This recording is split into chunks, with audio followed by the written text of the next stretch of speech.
بیوقوف کتا۔ ایک دفعہ کا ذکر ہے کہ کتے کو بہت زیادہ بھوک لگی تھی۔ وہ خوراک کی تلاش میں آگے پیچھے دیکھنے لگا، لیکن اس کو کچھ بھی کھانے کو نہ ملا۔ پھر اچانک اس کی نظر ایک چوزے پر پڑی۔ اس نے اسی وقت چوزے کو جپٹ لیا اور ایک ایسی جگہ تلاش کرنے لگا جہاں پر وہ چھپ کر چوزا کھائے اور کوئی بھی اس سے اس کا کھانا نہ چھین سکے۔ راستے میں اسے ایک تالاب نظر آیا۔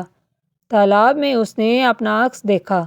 اسے لگا کہ جیسے ایک اور کتا ایک چوزا لے کر تالاب میں کھڑا ہے۔ اس کے دل میں لالچ آیا۔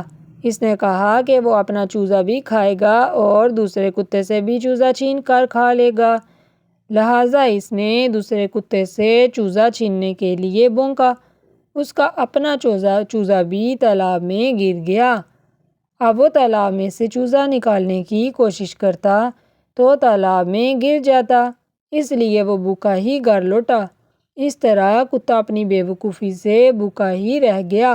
کمنٹس میں بتائیں کہ اس میں کتے کی غلطی تھی یا نہیں۔ چینل کو سبسکرائب کر لیں۔